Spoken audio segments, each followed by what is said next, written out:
इस कार्यक्रम के पुण्यार्जक हैं नमनकर्ता सन्मति सुबल जिन श्रुत सेवा संघ रजिस्टर्ड श्री मनोज जी अनुप्रधान भोपाल, राजेंद्र जैन TI, श्रीमती अनीता जैन, आकाश जैन, कृति जैन, प्रिंस जैन, पूजा जैन भोपाल, संजय जैन मुंगावली, संध्या जैन, सनी जैन भोपाल मध्य प्रदेश। संपर्क सूत्र अभिषेक जैन, महावीर ज्वेलरी भोपाल 9827812370। प्यारे बंधुओं, आत्मा की रुचि, आत्मा का अनुभव बाहर में दिखाई नहीं देता है। जहाँ आत्मा का अनुभव है, आत्मा की रुचि है, आत्मा का ज्ञान है, जो आत्मा का अनुभव है वह अंदर का विषय है, हमारे आत्मा का विषय है, और बाहर दिखने वाला विषय अलग है। लेकिन कब किन स्थितियों में क्या प्राप्त हो सकता है, यह बात भिन्न है।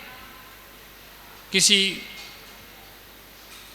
ने कहा कि मुझे आत्मा का अनुभव हुआ है, मुझे आत्मा का अनुभव हुआ है। अब आत्मा का अनुभव हुआ है, आत्मा के अनुभव को कैसे समझाया जाएगा? आचार्य कहते हैं कि सामान्य से आत्मा का अनुभव ऐसे किसी को नहीं होता। कोई कहे कि मुझे आत्मा का अनुभव हुआ है, तो ऐसे किसी के आत्मा के अनुभव होने को यहाँ मानना हमारे लिए संभव नहीं।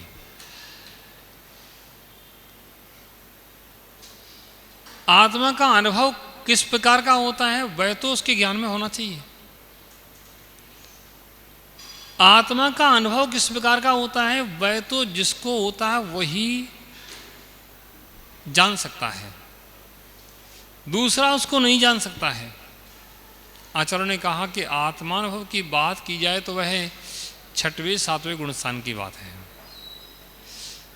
6वें 7वें गुणस्थान के पहले किसी को आत्मा का अनुभव नहीं होता। आत्मा का प्रतीति हो सकती है, आत्मा का ज्ञान हो सकता है, आत्मा का श्रद्धान हो सकता है, लेकिन आत्मा का अनुभव वह मुनराजों को ही होता है। और मुनराज बने बिना किसी को आत्मा का अनुभव हो रहा है तो ये बात अभी समझ में नहीं आती। कर बंधुओं, बिना मुनराज बने आत्मा का अनुभव किसी को हो रहा है, हो सकता है कि वह जिसको आत्मा का अनुभव समझ रहा है वह आत्मा का अनुभव ना हो, उसको आत्मा का अनुभव समझ रहा हो। ऐसा कदाचित होता है क्योंकि जो वस्तु हमने देखी नहीं है उस वस्तु को देखे बिना हमको लगता है कि शायद वही ये वस्तु है। जैसे भगवान महावीर स्वामी का क्षेत्र महावीर जी अगर किसी ने पहले देखा नहीं है और किसी दूसरे क्षेत्र पर उसको खड़ा कर दिया जाए, वहाँ भी भगवान महावीर की प्रतिमा हो, तो क्या समझेगा कि यही भगवान महावीर का क्षेत्र महावीर जी है। किसी ने बरासों देखा ना हो और किसी दूसरे क्षेत्र पर उसको खड़ा कर दिया जाए तो क्या समझेगा, यही भगवान महावीर का क्षेत्र बरासों है। उसकी समझ में यही तो आएगा। कहीं नाम उसने पढ़ा नहीं तो उसको लगेगा यही क्षेत्र है जहां हम जाना चाहते हैं। बस ऐसे ही जिसने आत्मा के सच्चे स्वरूप का ज्ञान नहीं किया है, आत्मा के सच्चे स्वरूप का अनुभव नहीं किया है, वह व्यक्ति समझेगा कि हमने यही वह है। क्यों? आत्मा के विषय का ज्ञान भी कोई सामान्य नहीं होता है। आत्मा के विषय का ज्ञान भी बहुत बड़ा आनंद देता है।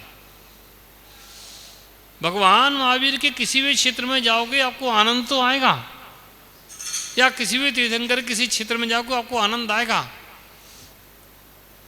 आप ये नहीं कह सकते ये वही है, आनंद आपको आएगा, ये अच्छी बात है। ऐसी आत्मा के विषय में जब चिंतन करते हैं तो चिंतन का आनंद भिन्न है, वो आत्मा के अनुभव का आनंद भिन्न है। एक चिंतन करना एक अनुभव करना, दोनों में बहुत बड़ा अंतर है। चिंतन में और अनुभव करने में जमीन और आसमान का अंतर है। हम चिंतन करने को ही अनुभव करना मान लेते हैं, बस ये हमारी भूल है। जैसे उदाहरण एक दिया जाए, देते हैं, जैसे मान लें कोई व्यक्ति सुबह सुबह उठी, हमारे मंत्री जी सुबह सुबह टहलने गए और नदी के किनारे टहल रहे हैं। बताओ कैसा लगेगा? अच्छा लगेगा, लगेगा? चारों तो हरियाली है, वृक्ष हैं, नदी का किनारा है, लहरें उठ रही हैं, ऊंची नीची हो रही हैं, ठंडी ठंडी हवा चल रही है। कैसा लगेगा? अच्छा लगेगा। गंगा के उस तट पर खड़े होने के बाद एक आनंद का अनुभव आता है, लेकिन वह गंगा के तट पर खड़े होने का आनंद है, गंगा में अवगाहन करने का आनंद नहीं। गंगा के तट पर या किसी भी बड़ी नदी के किनारे पर खड़े होकर के जो आनंद आता है, टहलने पर जो आनंद आता है, वह आनंद लहरों का आनंद है, हवा का आनंद है। वह आनंद अवगाहन करने का नहीं है। और उसी आनंद को हम अवगाहन करने का आनंद मान लें तो ये हमारी भूल है। कुछ लोग उसी आनंद को अवगाहन का आनंद मानने लगते हैं। प्यारे बंधुओं, वह अवगाहन का आनंद तो जो अवगाहन करता है वो ही जानता है। आत्मा का सच्चा अनुभव, प्रीति जो है, अनुभव जो है, वह जिसको होता है वो ही जानता है। नदी में टहलने का आनंद उसी को आता है जो नदी में अवगाहन करने का आनंद उसी को आता है जो नदी में उतर जाए। लेकिन नदी में उतरने की हिम्मत हर किसी की नहीं होती। तेज नदी का बहाव हो, उस नदी में उतरना हर किसी के लिए संभव नहीं होता। वह तो कोई तैराक है वही उतर सकता है। ऐसे ही आत्मा का अनुभव हर किसी को नहीं होता है। जो मुनिराज संपूर्ण परिग्रह के त्यागी हैं, संपूर्ण विषय कसायों से रहित हैं, वे ही उस आत्मा के अनुभव में उतर सकते हैं। हर कोई उस आत्मा के अनुभव में नहीं उतर सकता। ये कपड़े तो उतारने ही पड़ेंगे। जब कपड़े उतारे बिना नदी का पूरा आनंद नहीं आता है, तैरने का आनंद नहीं आता है, तो उन कपड़ों को पहने पहने आत्मा में तैरने का आनंद कैसे आ सकता है? अगर आत्मा में तैरने का आनंद लेना है तो इसके अंदर उतरना पड़ेगा। ये बाहर का आवरण समाप्त करना पड़ेगा। बाहर का आवरण समाप्त होगा तभी अंदर का आनंद आएगा। प्यारे बंधुओं, इसलिए कहते हैं आत्मा का आनंद लेने के लिए बाहर का छोड़ो, अंदर में डूबो और वह ज्ञान बढ़ाओ, श्रद्धा बढ़ाओ। जो ज्ञान बढ़ेगा, श्रद्धा बढ़ेगी तो एक दिन तुम्हारे आवरण ऊपर से कम होने लगेंगे और एक दिन वह आएगा जब आप मुनराज बन जाएंगे। और जब आप मुनराज बन जाएंगे तो फिर आपके आनंद का पार क्या? वह आनंद जो मुनियों को आना चाहिए, वह ऐसा आनंद आपको आने लगेगा। और एक उदाहरण देते हैं। एक व्यक्ति को ऑफर मिला कि भाई तुम एक काम करो, चांदनी चौक पर दुकान खोलो, 5 करोड़ रुपए हम तुम्हें देते हैं, ये 5 करोड़ रुपए पकड़ो और चांदनी चौक पर दुकान खोलो। अब बताओ, उसको दुकान चांदनी चौक पर अच्छी दुकान लेने करके खोलने की भावना बन गई है। अब उसने दुकान खोली नहीं है, उसको दुकान खोलने के पहले दुकान खोलने का आनंद आएगा नहीं आएगा? कैसे गद्दी पर बैठेंगे, कैसे दुकान चलाएंगे, कैसे ग्राहक आएंगे, एक दिन में कितने कमाएंगे, क्या होगा, क्या सिस्टम चलेगा, कितनी बड़ी दुकान होगी, क्या होगा? आनंद आ रहा नहीं आ रहा उसको? अब इतने पैसे ऐसे कमाएंगे वैसे। अब वह जब दुकान बैठ करके दुकान में नोट गिनेगा, अभी तो स्वप्न में नोट गिन रहा है, और जो आप दुकान पर बैठकर नोट गिनेगा, दोनों के अनुभव में अंतर होगा नहीं होगा? क्या अंतर होगा? बताओ बच्चीलाल जी, तुम्हें बताओ। ये तो विचार को अंतर है। ये केवल विचारों में नोट गिने जा रहे थे और वो वास्तव में गिने जा रहे थे। जो वास्तव में गिने जाएंगे उसका अनुभव अलग होगा, और विचारों में गिना जाएगा उसका अनुभव अलग होगा। ऐसे आत्मा के शुद्ध स्वरूप की प्राप्ति जिसको हुई है, उसका आनंद को वो ही जान सकता है, कोई दूसरा उसके आनंद को नहीं जान सकता। उसका आनंद अपने में उसका ही आनंद है। करबंधो, बस ऐसे आत्मा को आनंद को आत्मा में ठहरा हुआ भी व्यक्ति प्राप्त कर सकता है। वो आत्मा में ठहरे बिना वह आनंद आने वाला नहीं है। जो आत्मा में ठहरता है, आत्मा में ठहरने के लिए प्रयत्नशील रहता है और ठहर जाता है, उसी को वह आनंद आता है। आत्मा अनुष्ठान निष्ठस्य व्यवहारा वैश्यते जायते परमानंद कश्चित योगेन योगिनः। किसको? योगिनः। कोई योगी आत्मा में ठहरने का आनंद योगी ही ले सकता है। कोई गृहस्थ कहे नहीं मुझे भी आनंद आ रहा है, आत्मा में ठहरने का, मुझे आत्मा का अनुभव हुआ है, तो कहना कि अभी तुम्हें सिर्फ ज्ञान और दर्शन का अनुभव हो रहा है। तुम्हें अपने ज्ञान और दर्शन का हो रहा है। जो तुम्हें ज्ञान हुआ है उसका अनुभव, उसका आनंद आ रहा है, और जो तुम्हारा श्रद्धान है उसका आनंद आ रहा है। अभी चारित्र का आनंद नहीं आ रहा है। जब आत्मा में तुम तल्लीन होगे, आत्मा में लीन होगे, उससे तुम्हें आत्मा के उस चारित्र स्वरूप का आनंद आएगा, उस आत्मा के असली स्वरूप का आनंद आएगा। अभी तुम्हारा आनंद नहीं है। हम लोग कलकत्ता में थे, विधान चल रहा था, और विधान के बीच में ही एक दिन तेज हवाएं चली और पानी की बौछारें आने लगीं। सूचना मिली कि तूफान आने वाला है, तूफान आने वाला है।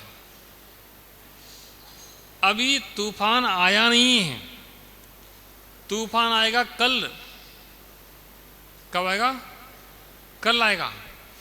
और अभी से ही इतनी तेज हवाएं चल रही हैं, इतनी तेज हवाएं चल रही हैं और पानी गिर रहा है, ऐसा लग रहा है जैसे तूफान आ ही गया। लोग कह रहे थे कि महाराज क्या होगा, कैसे होगा? 140 किलोमीटर की, 180 किलोमीटर की स्पीड से वो तूफान आ रहा है, और ये टेंट तो पता ही नहीं चलेगा कहाँ जाएगा। हैवी टेंट स्ट्रक्चर लगा है, तब भी लोग ये कह रहे थे महाराज इसका स्ट्रक्चर का पता नहीं कहाँ जाएगा, ये कुछ उपाय करना चाहिए। क्या करें? भगवान यहाँ से उठाएं, यंत्र जी उठाएं, क्या करें? लोग बड़े उसमें पड़े थे कि तूफान आएगा, और इतनी तेज रात होते होते इतनी तेज हवाएं हो गई, और दिन में फिर तेज हवाएं। और जो उसी दिन तो सुबह ऐसी हवाएं थीं कि ऐसा पानी और हवाएं थी, अभी तूफान आया नहीं है। तूफान आएगा रात को 9:30 10 के बीच में, अभी आया नहीं है। उसको क्या मानेंगे? जो नया देखेगा, जिसने देखा नहीं, वो कहेगा तूफान आ चुका है। वही तूफान है। टेंट ऐसे हिल रहा था, लोग बैठे भगवान की पूजा में मन कम लग रहा था, और टेंट के ऊपर ज़्यादा देख रहे थे। उस टेंट वाले के 100 आदमी चारों तरफ से तैयार खड़े थे कि कैसे भी पूजन सुबह की निपटे जल्दी से, क्योंकि पूजन तो करना जरूरी है। बिना संगीत के, कम संगीत बनाकर बजा करके पूरा विधान उस दिन किया। लेकिन अद्भुत दृश्य था कि टेंट का एक पोर्शन फटा, एक मारने के ऊपर गिरा। ऐसा लग रहा था कि रात को क्या होगा, अभी ये स्थिति है। एक पोर्शन फट गया, दूसरा फट गया। देखने के लिए बहुत स्थिति गंभीर थी, लेकिन बुद्धिमानी से टेंट वाले ने काम किया। उसने टेंट अपना स्वयं फाड़ दिया, नीचे से जगह जगह छेद कर दिए ताकि पानी निकलने का स्थान व्यवस्थित बन जाए। कहने का तात्पर्य कि इतना भयंकर हवाएं चल रही थी, इतना भयंकर पानी था, अभी तूफान आया नहीं था। जब आएगा तब क्या होगा? ऐसे ही जब हमारे आत्मा का अनुभव होता है, वह अनुभव आत्मा का जब आत्मा में लीन होते हैं, वह योगियों को ही वह अनुभव होता है। ठंडी हवाएं जो चल रही हैं, तेज हवाएं चल रही हैं, तो लगता है कि बस हो गया अनुभव। वह वास्तव में अनुभव नहीं है, वह अनुभव नहीं है। अभी आया ही नहीं है, वो आएगा, अभी शाम है। ऐसे ही जब मुनराज बनेंगे तभी वह आत्मा का अनुभव होगा, वह अनुभव उसके पहले होने वाला नहीं है।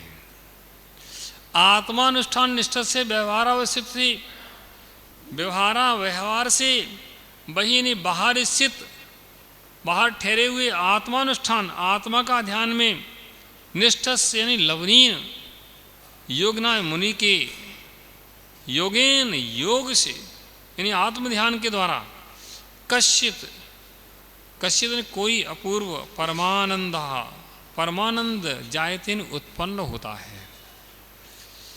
जब मुनराज अपने ध्यान में तलीन होते हैं, आत्मा के ध्यान में तलीन होते हैं, व्यवहार से तो बाहर व्यवहार चारित्र से वही ने बाहर स्थित ठहरे हुए, व्यवहार चारित्र से बाहर स्थित ठहरे हुए, कहने का तात्पर्य कि बाहर में जिनके चारित्र हैं, बिना बाहर के चारित्र के अंदर चारित्र नहीं आने वाला।